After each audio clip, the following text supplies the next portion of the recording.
Hello, everyone. It's that time of the week again. Another episode of Inquiring Minds. I'm Hialeah Comic Bro. And as always, I'm here with Javi, Conquistadorks Javi. What's going on? What's going on, man? Happy to be here. Another episode of Inquiring Minds. Man, how many have we done already, man? We've done quite a few, right?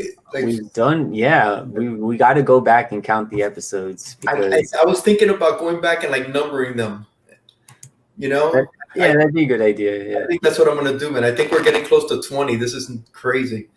All right, guys. Today we got a very special. Every week is a very special guest. That's right. This is no exception to the rule. And tonight we got, if you tuned into Afternoon Delight, if you tuned into 90s MF New Comic Book Day show on Tuesday nights on 90 MF Comics, who just popped into the chat, you know who we got tonight.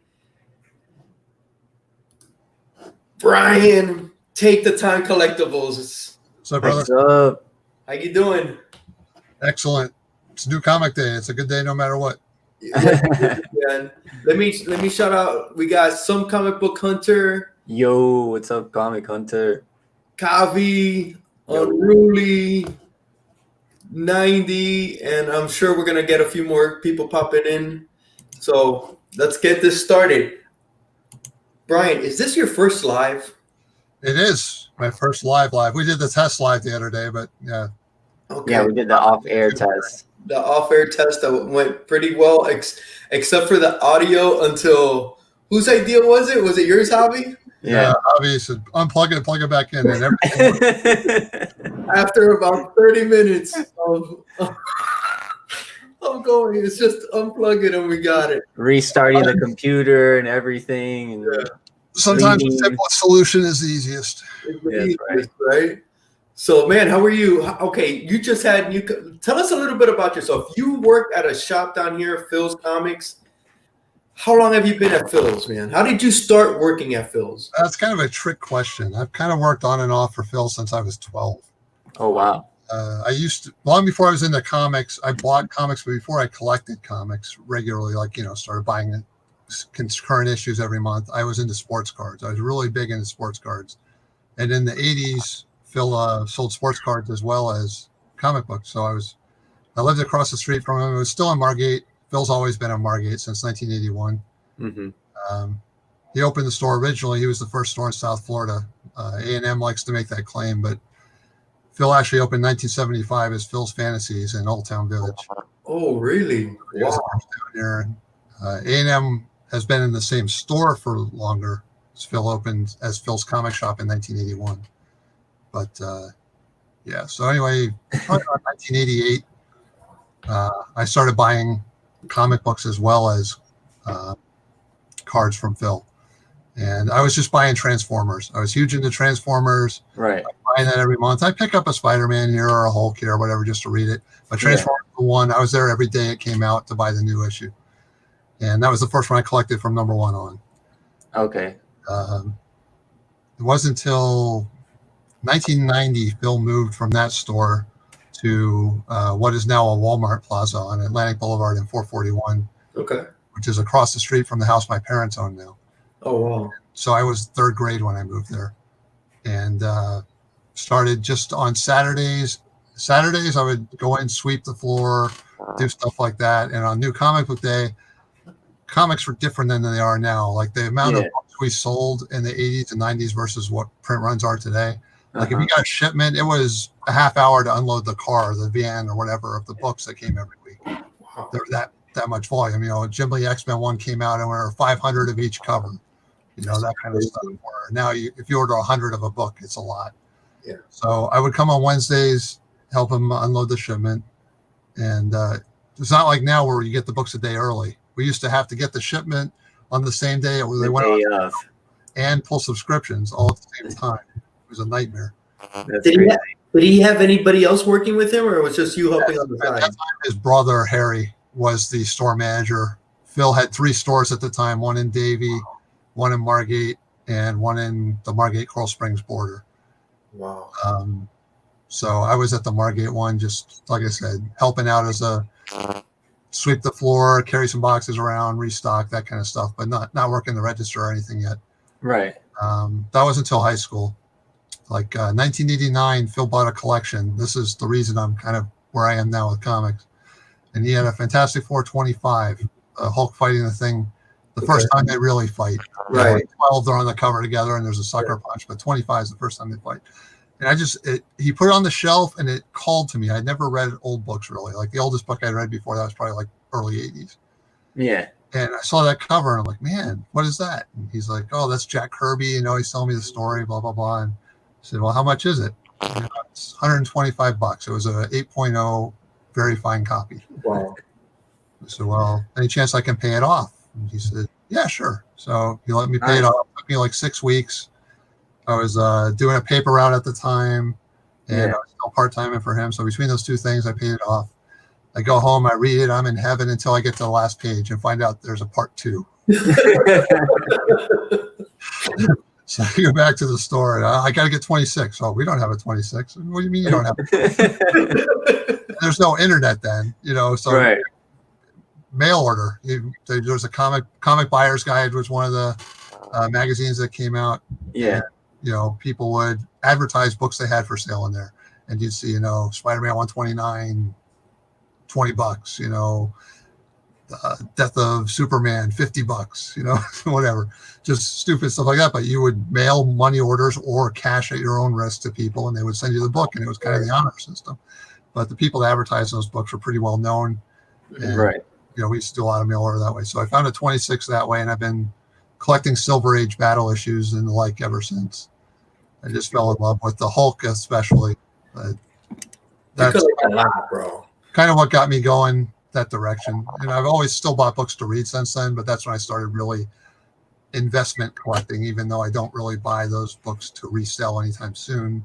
I started buying Silver Age books and 8.0 or better. That was my sweet spot.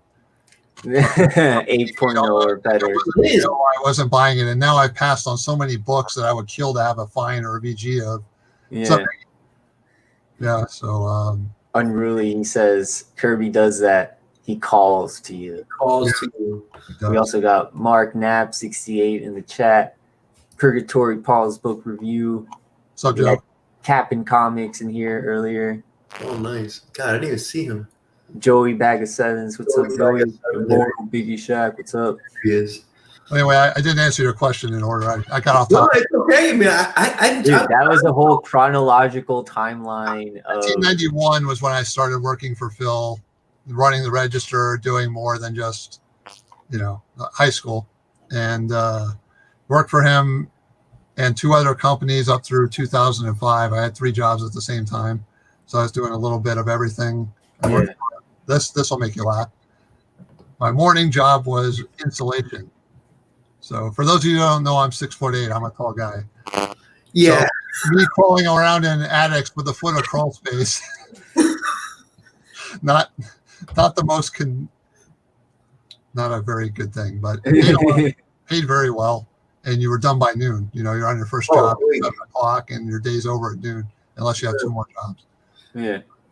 Dude, I used to walk into Phil's, and I used to say hi to you. We didn't know each other, and I would be, man, this dude is intimidating. He's tall, bro. Yeah. Oh, I think you noticed it when we first met him, right? Of course, dude. You were a little shocked, right? And then this will be good trivia to see if either of you guys know this, because it's one of those deals where some of you might have met me before you knew you met me. In 1994, my best friend from high school, Chris Daly, opened a store with his parents' money that I co-managed called Cypress Comics. And it was on Cypress Creek Road and Dixie Highway.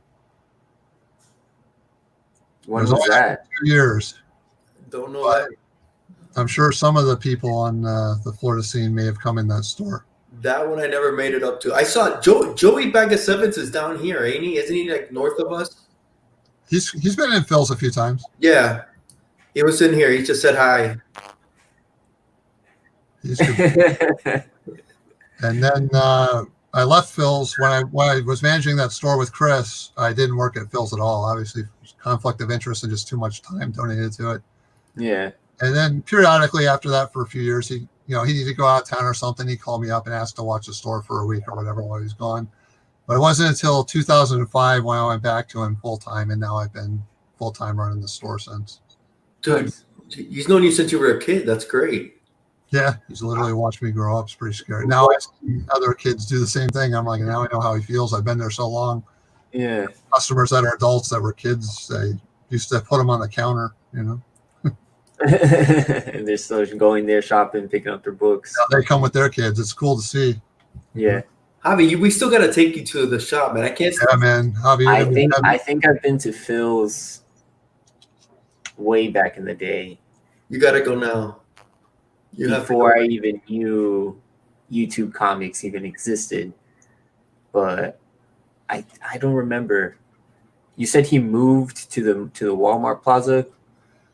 Yeah, in 1990 he moved from. He used to be on 441 just south of Southgate, and he moved to Atlantic Boulevard just east of 441. Then he was there till. Let me think about this. What year did we move? 2004. Mm-hmm. Okay. He moved a block east of where we are now. Now it's a cat rescue place. We were only there for 1 year, and then we've been where we are now since 2005. And guys, I just want to tell everybody in the chat and everything, this is a classic comic book store. You're not going to see pops.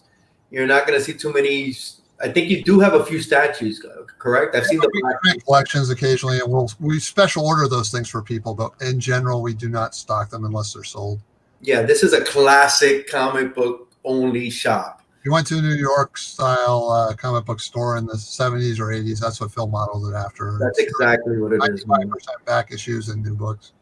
Yeah, it's a great store. That's why, Javi, I keep saying you need to go because it's a perfect digging in the long boxes kind of store. And you start finding stuff like I go in thinking one thing and I walk out with something else. That's what it is. But that's the best feeling. I was texting him pictures as he walked in the door. Yeah, he's texting. They get a collection and he's texting me pictures, and I'm walking in and as he's texting me the pictures. It's like, oh wow, it's too funny. So okay, you work at a store. What doesn't the average comic book collector know about the ins and outs of a store? What's the real day-to-day? What's the hardest thing that you find working at a comic book store? It's a loaded question. It's loaded. Is we sit around and read comic books all day. I probably read fewer comics than anybody. Yeah. Between helping people in the physical store, the internet business, we do an eBay store and we sell on Facebook and stuff, and then keeping up with the social media for the store, constant ordering. Diamond is the biggest headache. Anybody who's worked with them will tell you that. They have no competition, so they're not efficient. Endless damage. If you're watching this and you haven't watched it, go back to my videos and watch the Diamond Damages video, please. That will give you an insight into what we deal with on a weekly, sometimes daily basis. Okay. And I need to do a follow-up to it because they put forth their new indestructible boxes that were supposed to fix the problem. Nice. They are anything but a solution. Did they put anything to buffer the books, or they're still moving around inside the boxes? The books are still packaged against the corners. The corners aren't protected, and the boxes are made of recycled paper now instead of corrugated cardboard, so they're actually thinner. So they're not double corrugated? Not anymore. They used to have flaps that folded in. They eliminated those, so now the bottom of the box is 100% flat, which is a good thing. It needed to happen, but it's far from solving the issue. The big issue is they don't protect the corners. If you order a quantity of books from anyone else in the country, what do you get? You get a box inside a box, right? Right. In the interior box, there's padding, so the corners of the box, which have the corners of the books, are not against the corners of the outer box, which can get kicked, crushed, smashed, or anything else. Diamond doesn't do that. The corners are on the corner, and they overpack their boxes too. So they're supposed to be under 40 pounds. They make them 40 to 60 pounds. The gas driver doesn't want to carry a 60-pound box, so what's he do? Kicks it with his foot, slides it around, goes to the end of the truck, has the super long dolly, drops it from the top, so the bottom, it's all preventable. 95% of the damages I get from Diamond are preventable if they would just pack differently. it's a miracle we get any books in excellent condition. Also, the stuff survives it all, and then countless shortages. It's just when you have no competition, you have no accountability to do it. And I don't even blame the people packing them. I blame the warehouse managers because they hire people off the street for bare minimum and they hand them a list, or they give them a printout on the screen that says, go to box X and pull thing Y and put it in box C. And that's what they do. They don't know that if you take,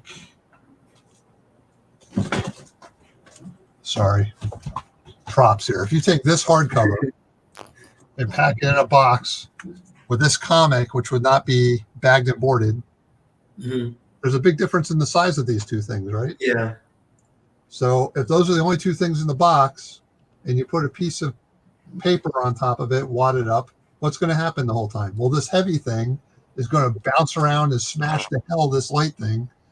And that's the kind of stuff they do, but they don't know any better. They just go from A to B to C. Yeah. You know. Where's Diamond located? They have several different locations they ship out of, but the main headquarters is in Maryland. I guess we got a Diamond rant, right? Hey, I'm all about a Diamond rant. I love learning about the logistics about all this. I used to work in shipping and receiving, so. I'm not about hating Diamond. I'm about the way they do things because it's all fixable. It's not hate. It's just, it's just a little rant. But they won't do it. So anyway, you got a Diamond rant. Yeah, I'm gonna start my own publishing or distribution company. Why don't they have competition? You think? They have, from my understanding, and you can let me know more about this, Brian. Not too long ago, a couple years ago, they created their own like purchasing order system, like on the computer. So like comic book shops can just use that instead of using what they were using before, like creating their own purchase orders, I guess. Yeah, basically, if you subscribe to it as a Diamond account, you can have it so where Raul could go to Diamond and order a book and have it shipped to Phil's comic shop if they're part of the thing, and then it would be automatically be added to my order, regardless of what I've ordered, and that person would be responsible for picking it up from me. You know, so it doesn't force you to go to your shop and say, order me this thing. Oh, nice. And I know I've heard it before. You don't always get everything you order, correct? Oh, hell no. Wow. No. Like, I'll give, for example, today I didn't get any of the Symbiote Spider-Man cover C. Instead, they sent me the same quantity of a different book that I didn't order any copies of. That I never sold a copy of. That was crazy. What was the big book today that you saw everybody coming in the shop for? Star Wars Bounty Hunters was probably the most anticipated book, and the thing most people grabbed as an impulse. Had a cool variant cover with Boba Fett on it. Yeah. People were looking for the second prints of the Batman 89 and Hell Arisen. They're still looking for that. The new Punchline. Now I'm going to blank out on the name of it now. The new Jonathan Hickman book from Image. I can't think of the name of it. Decorum. Yes. That was popular. I'm going to ask a random question. It's something I don't get, but I saw Burke Family put a video up. There was a Power Ranger variant. Did you get that by any chance? It was a. This is the reason I'm asking. I'm not into Power Rangers, but it was a cool homage cover to the Beastie Boys album "Check Your Head," and I thought that was cool. I'm a huge Beastie Boys fan, so he showed it on his channel. I was like, oh snap, that shit looks nice. I would honestly have to look. I didn't pay that close attention to the cover. I have 2 subscribers for regular Power Rangers. Okay. And I ordered it for them. But if it wasn't the A cover, I didn't get it. I can tell you if I can get it for you. I'll be in the shop tomorrow. I'm planning on going by tomorrow, so we'll find out. So you can find out for me. Okay. Were you just gonna go over Unruly's question? Oh, I didn't see it. I'm sorry. I'm sorry, man. I was already thinking about what I was gonna ask. The short answer to that is if you do the right thing, which we do, and we tell them we got an overage of something is they'll send us a label for it, and we, so they pay for the shipping and we send it back. Oh, so they do take returns. It's more. No, they don't. This is all, he asked for something that we didn't order. Okay. We don't get any returnability. Zero. This is an RMA. That's crazy, bro. What's up, Steve? Yo, Steve, Statue Mania in the house. 305. No, there's nothing wrong with Power Rangers. There's nothing. I just don't collect them. There's nothing wrong with Power Rangers. We don't have a lot of subscribers to it, but the people who buy it like the story a lot. And the Power Rangers Turtles I've sold quite a bit of. No, yeah, the Turtles, the Power Rangers. I do collect anything you want. I just don't collect it, but I do want that freaking cover. That looked cool. Yeah, remind me when we're off air, and I'll look up.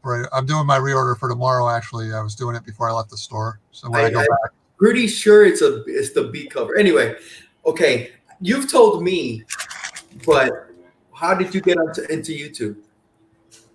That's 100% a result of Jesse Stillman, JLS. He's one of my subscribers. He was very cool to me. He was always encouraging me. He's like, "Hey, you want to come on my show? We do this thing called Comics Conversation." It's kind of on hiatus right now. Jesse's kind of going through some stuff. He's moving again. But this is a good chance to say this. Like everybody's been celebrating all these.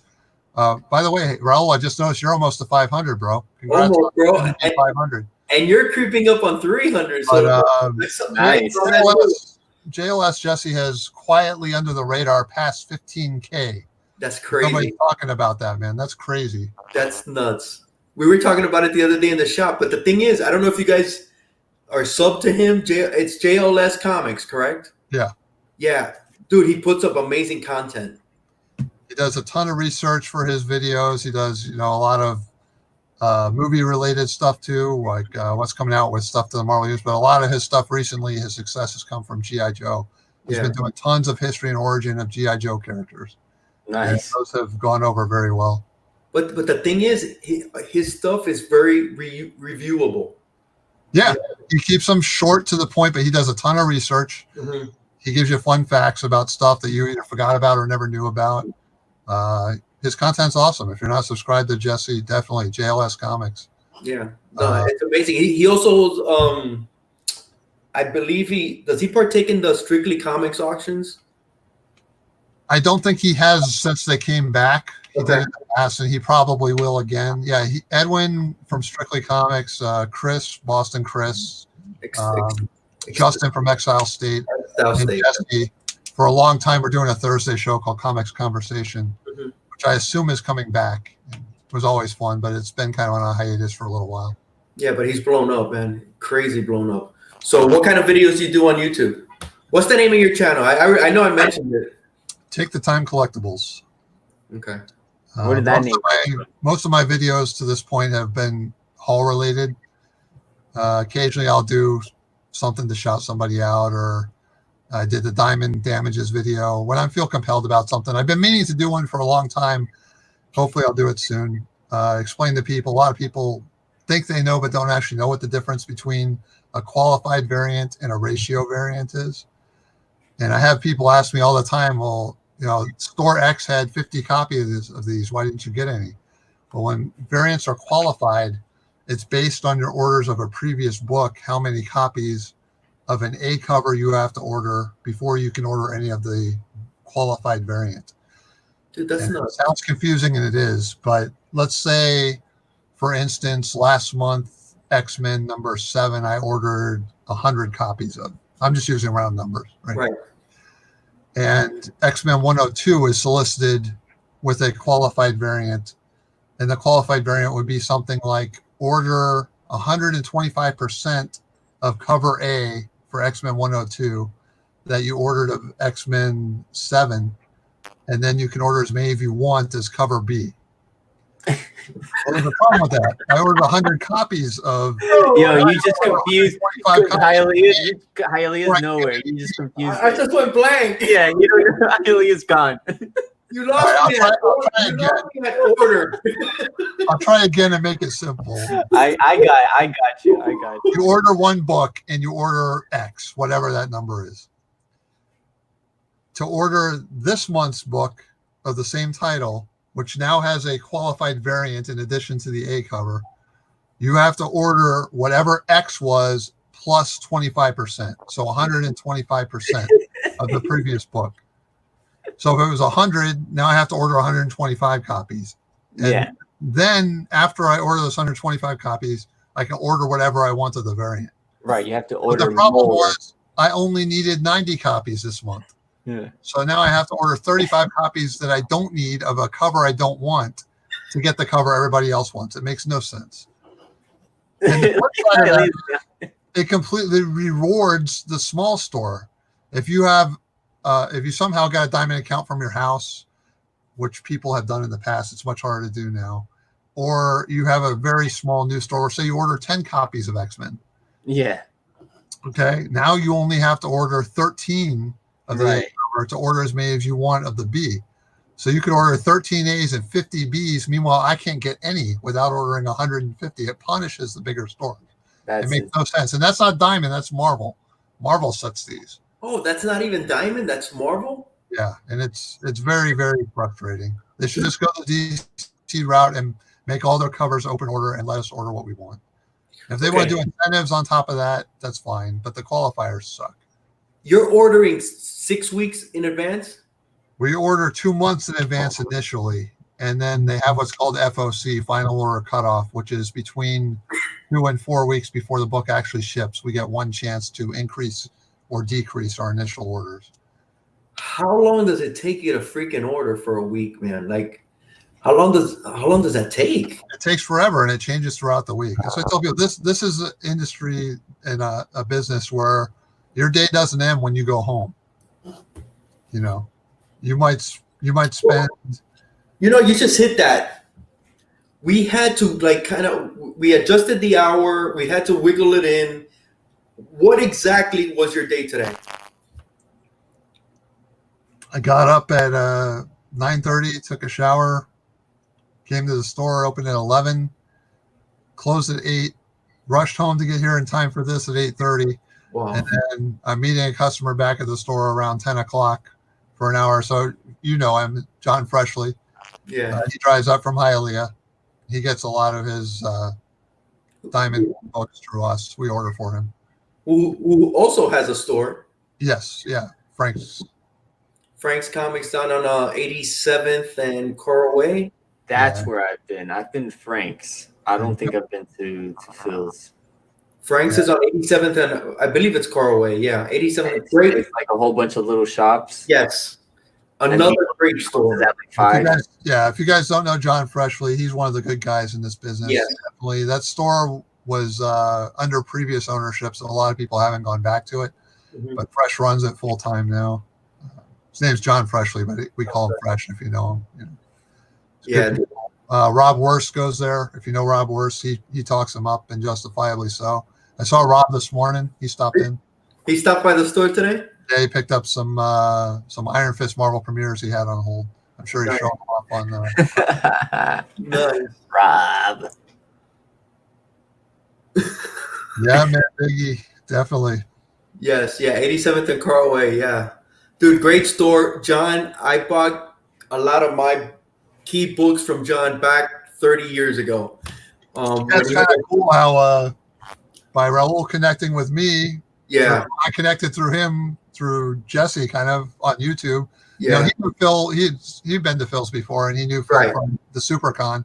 But we became friends because of YouTube. Yeah, and then through me, he found out Freshley was still around and reconnected with Fresh. So it's because I did I think I did a tour of my wall tour video, and I stated, I bought this back in the day from a store named Fresh Comics in Hialeah. And then Brian hit me up. Dude, he's still around. John's still around. And that's how me and John collect. Dude, it's a small world, man. It just works out. And I actually found out about Phil because of what Brian just said. I met Phil at a con.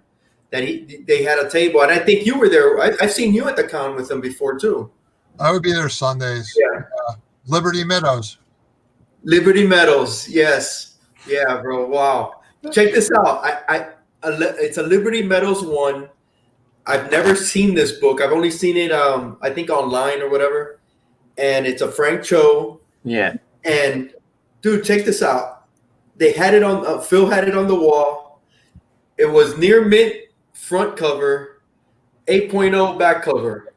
I've never seen anybody. I never had seen that before at that time, man. So I bought it. I never saw that book. I sent it in, and I got it pressed, and it came back at 9.8. Awesome book, man. Awesome book. It had a non-color breaking, like 3 non-color breaking spine stress marks on the back cover. Yeah, dude, it was great, dude. I'm so happy I bought that book. Still got it. I think it's right here in this box right here next to me that you guys cannot see. But yeah, that was amazing, dude. Oh my God, where am I going? That's I when want you first to met ask a them. question, but I really don't want to go into this. It's not about Brian or anything. It's just I didn't want to ask this question, but okay, I'll ask it. You're not going to MegaCon. I don't know if any of us are going to MegaCon. Diamond announced today that they canceled the retailer summit. I think that was the nail in the coffin. Once Diamond pulled out, yeah, I would say it's 60-40 right now. That's not going to happen. And yeah, my heart's I'm already getting accustomed to it. Yeah, I'm man. in Broward. I'm in Broward, Pines, Miramar, Broward, Miami. It's all the same. South Florida. We're all in South All Florida. within an hour of each other. Yeah. So Brian, you collect a lot more than just comics, man. I know there's somebody in the chat who I hope he's still here, but I know when he started a show about original art, I was the first person I thought about was you. You do put a lot of stuff up on Instagram. Yes. Yeah. Javi NYC graciously reached out to me before he started that show to see if I would be on it. And at the time, I did not have this camera, which is why I haven't been going live. My girlfriend got me this for my birthday. Awesome. Nice. Awesome. So he will be among, if not my next stop. I'll let him know. This was kind of our official test to make sure everything worked. It's working. But yeah. Oh yeah, look, Javi's still here. Yeah, there you go. Hi, what's up, brother? I'll be talking to you soon about making that appearance and honor that you asked me. Yeah, but, yeah, I'm very big into original art. I've spent definitely the last, I don't know, it's probably been 12 to 15 years now. I've been seriously collecting it. Wow. More than comics. Like I still buy comics. The problem with the comics I want now is they've either so astronomically increased in price that to get them in my tight ass 8.0 that I want them in is I can buy 3 books a year, you know, right? Or I have to buy them in lower grade and capitulate. But art is one of a kind. So in my opinion, if it's a page you like, you cannot overpay for art. Okay. If you buy what you like, you cannot lose, and it doesn't matter what it costs as long as it's worth it to you. You know, you can get an idea. You can look up John Buscema. You want a John Buscema page, and you can see what the last, you know, with some research, see what 10 or so John Buscema pages sold for. But every single one of those might be different value to a different person because of what's on them. Exactly. So art is very in the eye of the beholder. Did I Phil recommend it? Everybody thinks because it's art, it's impossible to get into. It's too expensive. It's not. I started out, the first page I bought to collect art. I had 2 pages before this, but the first one I ever bought was $75. Okay. Dan Jurgens' Superman page with Wonder Woman on it. I bought it for Batman. He inked it. And I realized I have a one-of-a-kind page, you know, and I bought the comic to go with it. I always get the comic to go with my art. How did you buy it? How did you find that? Yeah. That one I bought on eBay. I knew Norm, not personally, but I had corresponded with him through a mutual friend about some art. And he had, at that time, he was selling on eBay under his own name. So I bought that one through him. And then after that, subsequently, I bought a lot of stuff directly from him. Nice. Did Phil have something to do with you getting art? Because I know Phil's into it big time. Kind of the other way around. Phil got into art because I don't know if you met Steve Lipsky yet. Steve Lipsky is one of Phil's good friends, and he sets up at a show a lot. He's always been into art. But I got into it as hard as I did because of one book, actually. I had bought a few pieces because I was experimenting with it, but the thing that got me crazy about it like I am now is the Jeff Johns run of Green Lantern, issue number 4 by Ethan Van Sciver. Mhm. And actually, if you got a second, I'll get it and show you. Yeah, man, go for it. I Yeah, don't want man. you know what? I don't want you to show too much original art because I I'm want just going to you show this. okay, because I want you to save it for NYC. I don't want to take NYC's, you know. Yo, what's up, Big? He was watching The Masked Singer. Yo, who won, man? Who was it? Who was under the mask? Let us know. Comic Books NYC, of course, he's in here. Stay Puft, 1983. What's up? Hey, Hialeah, you get that Ghost Rider painting yet? It's coming in the mail. Bro, you want to hear this? I got it from, well, you know about it, right? Yeah. Yeah. Dude, she's in West Palm Beach. I'm 20 minutes away. You know where the hell they sent that shit to? The Jacksonville hub. No way. Yeah, dude, I was looking at the tracking. Steve's going to get his first, man. Steve's going to get his first. He Let's always get freaking it. wins, bro. Oh, wow. Look at that packaging. He's got his portfolio there. Wow, that's awesome, man. Goat99 is also in here, man. We didn't shout him out. What's up, Steve? VV, what's going on? Funk 814, Funk holding it down. Keeping it funky. Bro, Brian puts up like a new art page every freaking day, pretty much, it seems like, which they're all fire. And then he has this ongoing little transformer toy thing going with our guest last week, Biggie. I'll say it once he's in here, but I'm getting a little Transformers itch going. I have a little Transformers bug going on. I'm looking at some figures. Nice, I really man. dig. I really like. It's something that I would get into for sure. I have some of the Beast Wars ones because that's when I was in it. Like when Beast Wars came out, that's when I was really into Transformers. Yeah, I got out just before Beast Wars, so like I've heard nothing but good things about the show. I've never actually watched it. Yeah. I need to.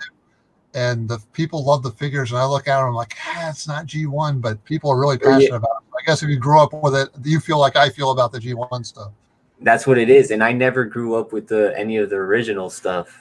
So that like when the movies came out and everything like that, I was like, okay, this is cool, but it's not Beast Wars. I've been trying to figure out Javi okay, maybe you just planted some seeds. Maybe we'll get some G1 stuff going.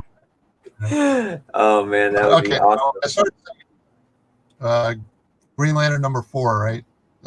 Jeff Johns, Green Lantern, and the last page of that book is the reason I collect art the way I did today, because I saw that and I said I must own this. I have to get it. So this is the second to last page in the book. Oh, I hope you're kind of lagging there a little. Oh, perfect. It's coming up. Perfect. All right, so try to show it to you a panel at a time here. So you got woman swimming, shark shows up, guy goes down, she's crawling up on the beach. Oh, Shark's shit. coming, and an eyeball drops on her shoulder. And look at this panel here, and look at her eye when she sees that. Dude. Now I'm going to show you the last page of the book, which is the one I saw that I said I must own and went on a quest until I did. This is much more EC than DC. You got to remember this was printed in an early 2000 DC comics, right?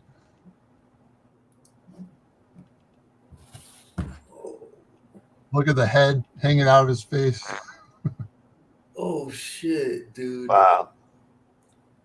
Wow. And that's the last page? Yeah, this is the splash page, the last page of the book. She's freaking out. Very Everybody's cool. like, oh, it doesn't have Green Lantern on it. I'm like, who cares? It's a freaking shark eating a guy with good girl art and just awesome art. Ethan Van Sciver is an incredible artist. And he leaves his blue lines in, which is cool. I don't know if that's showing up in the scan. But, that looks better right there. Go a little bit back. Yeah.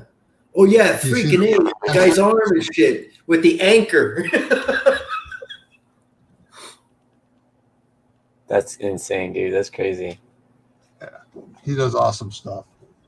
And you picked that up from him personally, or story, right? I was looking for it. I reached out to everybody who I knew. I found a bunch of pages from 5. 5 is the actual issue where Green Lantern fights the shark, and I'd love to get pages from that. I haven't been able to find any.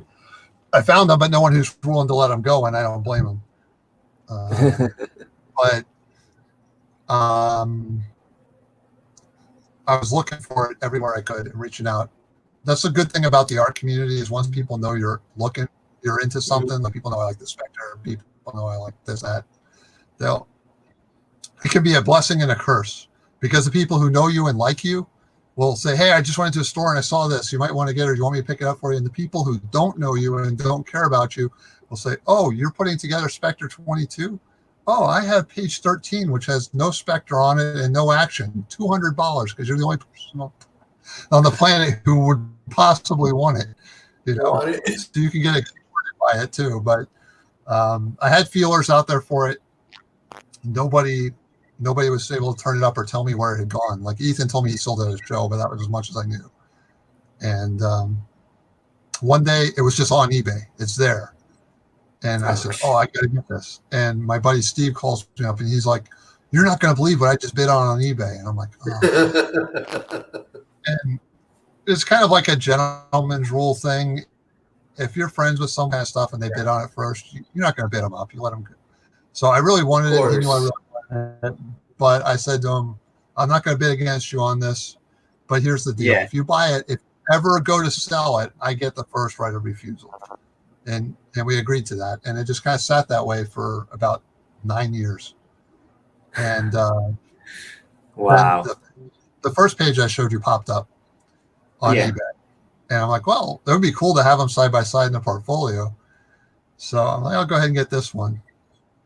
And shortly thereafter, Steve called me up and he's like, hey, the day's come. He's like, I need money for something I'm going to buy. I said, just tell me what to give you. Whatever it is, I'm going to. And he gave me a reasonable price. And nice. I got it. And I did a dance of joy behind closed doors. And the circle was complete. I was like Simba holding up the Lion King holding up. I was on the top of the hill. So from day one, I saw that in the book. I said I wanted to own it, and it's in my hands, and it's going to stay in my hands. That's awesome, man. How much art would you say you have? How many pages? How many pages? Yeah. 5 portfolios worth, plus whatever's framed or not in a portfolio yet. Wow. Dude, I can't wait to talk to you with Javi. That's awesome, man. What's up, boy? I would say, hey, what's up? I would say I put maybe 75% of what I own I put on Instagram so far. My God. Well, that's not true because I haven't gone to. I have one portfolio that's larger for like double page splashes and oversized stuff. I haven't done much of that stuff yet, but of the 5 smaller portfolios, I put most of the probably 75% of the published art I put on there. Off the top of your head, do you know what the earliest piece of original art you have is? The earliest piece I own is a Red Sonja page from 1973, I want to say. Nice. I don't own any Silver Age art. I do not own much Bronze Age art. Most of my art is copper to modern. Is there a lot of Silver Age art? Because I've heard that a lot of the guys would just do away with the art and it wasn't saved. Is that true? Yes. Yes, and it's a 2-part question. Yes, there is a lot of Silver Age art, but a lot of it also didn't survive. Phil can tell you a fun story about Golden Age art. Mm-hmm. Someone had a lemonade stand when he was 17, 18 years old. A little girl had a lemonade stand, and the sign she used to make the lemonade stand was a page of EC Comics original art. And it turned out her father worked for EC, not as an artist, but worked there. And whatever they told him to throw out the art, he would take it home. So he had a whole attic full of this stuff. And Phil ended up buying it all for $2 to $3 a page at the time. No way. selling them between $5 and $10 at shows. That's it. That's still a great buy. Oh yeah. This is forever ago, but now that art, any of that EC art now, you're talking crazy money. Yeah, crazy money nowadays. Oh my god, dude! If I get an idea, go look at the current Heritage auction. There's a couple Wally Wood pages in there that are gonna easily surpass 10K. That's crazy, bro. You definitely got in early, so because I know if you would have start that now, it won't. You're gonna be spending some bank. Yeah, if you want to go back, like to buy any of the Silver Age art for the stuff I love, like Kirby and Buscema Surfer and that kind of stuff, it's stupid money. Yeah, I mean, everybody makes money, but when you're talking a starting point of $10,000 plus for pages, that's not something I want to do. I would rather take that and buy a whole bunch of cheaper pages if I was going to spend $10,000 and buy one silver bronze page. But that's me. Somebody else might be happy to have the Grail cover and spend $15K on it and be done. No, I'm with you. Are those Green Lantern pieces? Are those your top picks for your original arts, or do you have or is it just like you like all of them? Like you don't really choose value wise, like dollar wise, or meaning to me. No, like not necessarily dollar. Grail to me, if that's what you're asking. Yeah, they're in my top 10 as far as pages of art I own, just for or at least the Shark Splash is, just for being a personal Grail that I was able to obtain. Yeah. But that page on the market now wouldn't be that much. It would be $1,200 for it. Who's your favorite artist? Living or ever? Ever. Gray Morrow. I don't even know who that is, dude. You know so many freaking people. I mean, artists. Like you throw out these names, and I'm like, kind of like that math question. You know more Morrow than you think you do. You would recognize him, especially because you like the magazines and stuff. Right. But he did something you would definitely. Do you know the 1980s Zatanna special? It was a one shot. Probably if I see it. It was like 64 pages. It's a big book. Probably if I see it. I've probably seen it a million times. That's him. He did that entire issue. That's probably one of the more recent things you would know. What's your top 3 Grail Ultimate pages you'd ever want? That's Knights of the Old question right there. Take it easy, NYC. Oh. Be good, NYC. NYC. I'm sorry. Knights of the Old. That's a question I missed. Where am I looking at? Where am I? Is it this one? You got to go up. I got to go up. Oh, Knights of Old is here. What's up, buddy? Knights of Old. He'd ever want. Okay. Man, that's tough. I mean, any silver or bronze age piece with the Hulk and Thing fighting. Nice. I mean, Kirby would be preferable, but you're talking ridiculous money. But like a page from Defenders 10 would be cool, or from Journey into Mystery 112 or FF25, since that's kind of what started it all.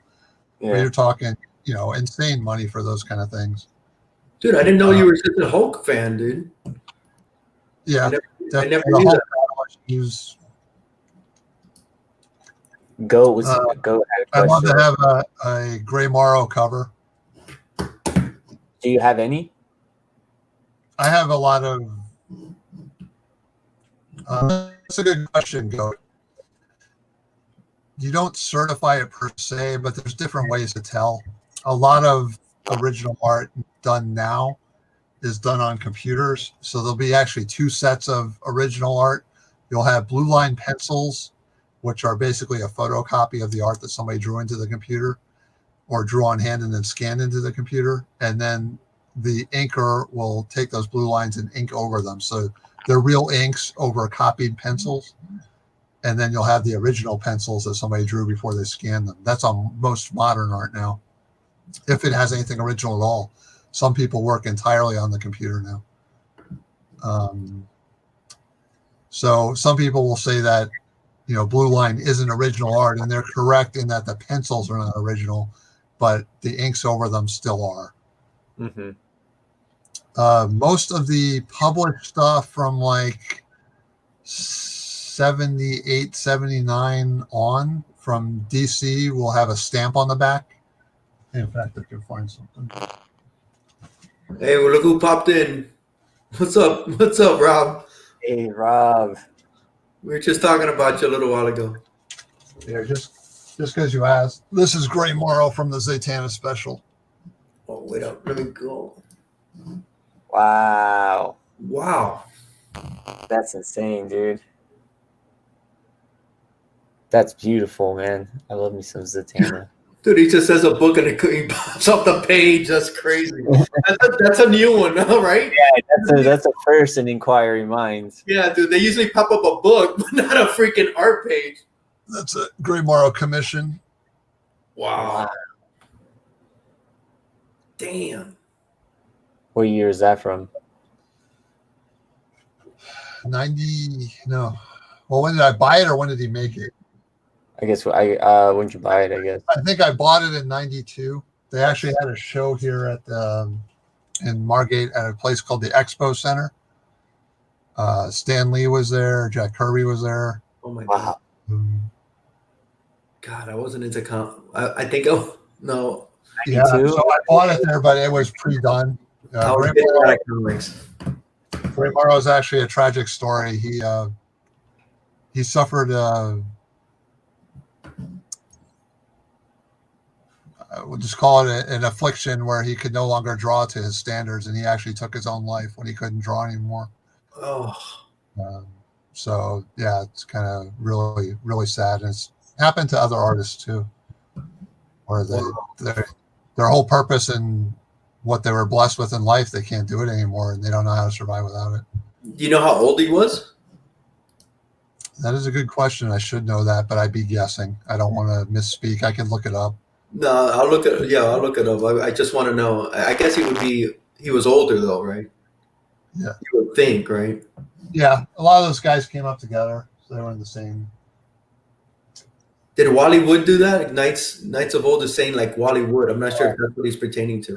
There you go, Knights. That would be a grail. Anything Wally Wood with Good Girl on it, especially EC. That would be amazing. Yeah, Rob. Yeah, I was just saying to Rob, we were just talking about you. We know where you went to the shop and we know what you got. You know where you shop. Yeah, so here someone asked before, Goat. This is on the back of most modern DC books. So if you have a page that doesn't have that, that's from between like 79 and 2000-ish, 2003. Oh, he's saying Wally Wood also killed himself. That's what he was saying. Yes, he is correct. He did. Wow. Crazy. What's up, geeks? What's up, Steve? Yo, what's up, geeks? You know what I want to bring up? You've mentioned it a couple of times. I am in total agreement with you at 8.0 grade. To me, that is perfect, but I'm glad that I did not stick to that strict regimen, or else I wouldn't have a lot of the books I know I have now. Yeah, you'd be in my condition. Yeah. There's so many books I passed on, like, books that have been on my list for 10 plus years. Detective 359, Daredevil 1. I finally I settled for a less than 8.0 last year. Sergeant Fury 1, the Kicking the Nuts, Strange Tales 89. That book just keeps going higher and higher and higher for no real reason except that. You didn't get it because it was an 8.0? Yeah, these are all books I could have bought fine copies of 10 years ago and been plenty happy with them now. But I sold my collection 1996. I sold my original collection except for 3 books in 1996. Oh, wow. What were those 3 books? The Fantastic 425 I bought from Phil. So that one's been with you the whole time. I was about to say, yeah. Yeah. The Fantastic 425 I bought from Phil. Captain America 109, which is the newspaper cover, origin Kirby cover. Beautiful cover. And Detective Comics number 400, the first Man Bat. No Transformers. Neil Adams cover. No Transformers. No Power Rangers. No Power Rangers either. I actually need to get a Transformers one again. Surprisingly, I don't have. It's one of those, another book that I've been ignoring for so long because it's always been around, and now all of a sudden they're getting pricey again. But it's hard when you bought this stuff and you used to have so much access to it. Like, people don't understand who've gotten into this hobby recently. Like, when I say this to them, it doesn't click. In the 80s and even into the mid 90s, we would buy the run of Marvel in the shop 2 or 3 times a year. And when I say the run of Marvel, I mean Fantastic Four 1 and up, Spider-Man 1 and up, Hulk 1 and up. You know, you would buy that 2 or 3 times a year. So those books were always around. So there was like never an impending, I have to buy this now, or I'm never going to see it again. And then like from when the first Tobey Maguire Spider-Man movie came out on, that was the beginning of the end. Like, everybody started to know, the internet came to be big, and people were starting to sell their own stuff, and there were more and more avenues and places you didn't have to go to a comic store anymore. And it just as quickly as it was happening, it was over. You know, that's a great point you put, because a book that I don't plan on getting it. It's really not high up on my thing. I got another book that I wanted more. It's FF48. I always passed on that book. Oh, it's the first Silver Surfer. It's okay. I'm really not crazy about the cover. I know it's the first Silver Surfer, but they were everywhere, and they weren't crazy. Now that book is just ridiculous. Yeah, I've had a VG fine of that for like 15 years, and I kept saying, I'll upgrade it eventually. I'll upgrade it. Yeah, that's not going to happen now. It's not going to happen, man. That book is sailed. That book is sailed. I did buy a 49 just in time. Like, just before the craze went off, I got a 9.2 of 49. Oh, wow. Nice. And I've had a 50 forever. So I have the trilogy, but I definitely would have wished that I had upgraded my 48 while it was affordable to do so. Yeah. That thing's gone. I got, like, for me, the book I wanted as far as the Silver Surfer is the Silver Surfer one. And I got one of those, and that's the one I really wanted. And I checked it off, and then I was going back for the 48, and forget it. That's not going to happen. I don't want to spend money like that on that book. I'm not in love with it. Do you have a 4? Yes. That was the first one I had to get as far as Surfer went. Yeah. No, I got the first one I got of the Surfer was 3.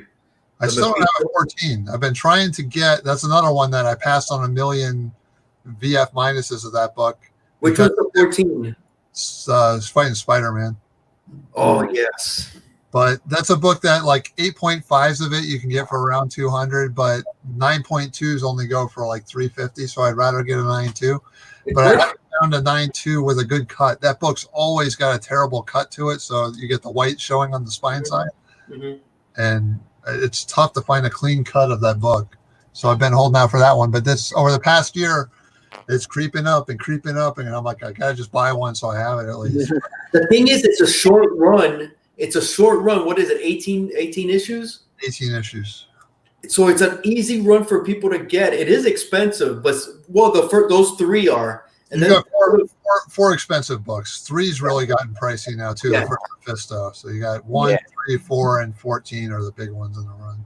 Yeah, and they are going up. You know, even number 2's going up, and that was that used to go for not too much money, and now it's, what is it? The first Baboon or Well, those first 8 are all giant issues, so they're tougher to find. Right, square bound issues. Yeah. Oh, so Deathhead is a great character. Vagarian. He got an awesome AOK. If you guys haven't seen that video, he did it yesterday. His unboxing of an AOK. It was really good. I have to go check that out. It was excellent yesterday. You got any questions? We're gonna keep it short, guys. Javi's flying out tomorrow. I don't know if you wanted me to put that out there, but I just did. So we are gonna keep it short tonight. We're gonna keep it to an hour, and we're just about there. But in all truth, I can't wait to see you with Javi, man. So yeah, that's gonna be fun, man. There's a couple people. JD actually reached out to me last week. Nice. You know what? I know what I wanted to say. You had one of the best what would you call it? Was it like a 200 sub contest or 100 sub contest? Yeah, you know what? Since you brought it up, I wasn't going to, right? But since you I brought it up, got to, man, because it was one of the best ones I've seen. One of the best contests, man. well, here's the beauty of that contest. It's still going. I know it is. That's why I brought it up.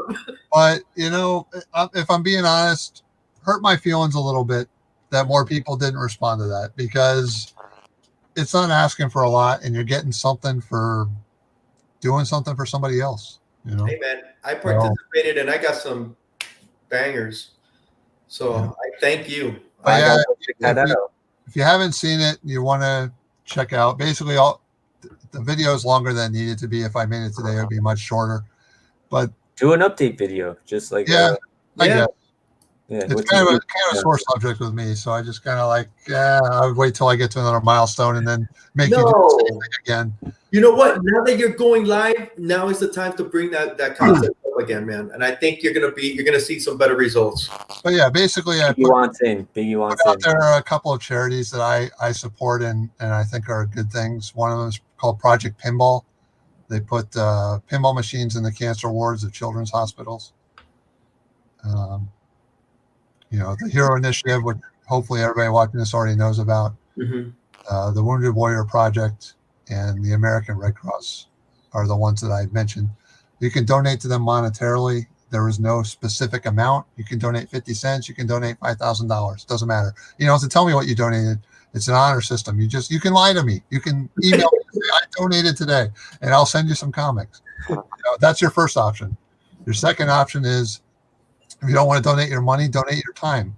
Yeah. The Hero Initiative has a table at every convention, although we're probably not going to have many this year. But when they do, they need volunteers to run those tables. And you can go to their site and talk to their rep, and they will ask you a few questions. And if you qualify, they'll give you a time slot. Hey, sit at the table for 3 hours on Sunday. You can do that. It's helping a good cause. And, you need to make an update to that, man. Yeah, and the final one, which is one I'm very passionate about, not everybody is able to do it, but if you are, I hope that you will consider doing so if you have not been, or continue to do so if you are, is donating either blood or platelets or plasma. It does so much more than you think it does, especially if you've never done it, go through the cancer ward of a children's hospital. It'll change your life. You see these kids that haven't had a chance to live dealing with leukemia. Terrible, terrible, terrible stuff. And platelets can make a huge difference to those kids' quality of living and how long they live and if they make a recovery. So that's what I hope everybody will do, and it's, donating blood doesn't take long at all. If you want to donate plasma or platelets, that takes time. But here's the thing. You're going to spend 2 hours watching Netflix today, right? Mm-hmm. So why not do it in a chair? They have Netflix there. They have Roku. You go in, you can watch anything you want while you're in the machine. And, if you don't like needles, I get it. Some people have an aversion to needles. I think that's a cop-out, man. That's my hope, is that more people would learn, if they're not already doing donations of blood or platelets. I do platelets. Consider doing it, or at least do some research and see if it's something that you think it's for you. Thanks for putting that up, Javi. That's Brian's channel right there on Instagram, on YouTube. Appreciate it. Take the time, Hialeah. I appreciate it. That's awesome. Take the time, Collectables. Brian, dude, like I said, we're gonna keep it short. I wish we could go longer, but hey, you want me back for round 2 sometime? I'm game. Dude, for sure, dude. But you know what? Now that you got to figure out, we need to figure out when our anniversary is, our year episode. We still got a ways to go, dude. We might have to break it up. Yeah. But yeah, bro, definitely. But I can't wait to see you around now. This is the first time going live. You do the pre-recorded, but now I got a feeling we're gonna be, well, like you said, you've already been hit up a few times, so I know it's coming. Yeah, I got 4 people that asked me over the past year that I've got to get on their shows. So yeah, look forward to doing that finally. Now he knows who you are. Yeah, you never figured that out. What's up, brother?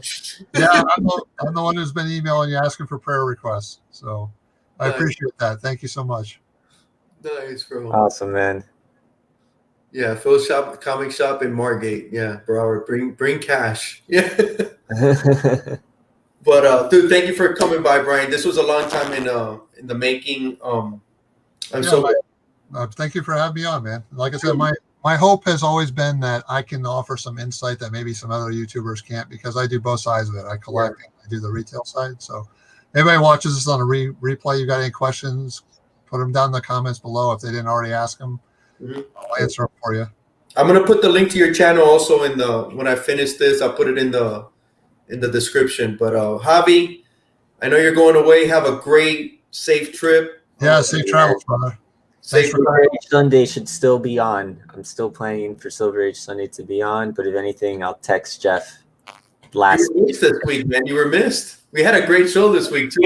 You guys went off on a tangent, and I loved it. It was awesome. It was great. We went off on feet. There was man, it was so much stuff on that show, man. Food and feet. That's all. Good timing. There's John. Nice. Back to the story, guys. So guys, thank you so much. Have a great night, everybody. See you next week.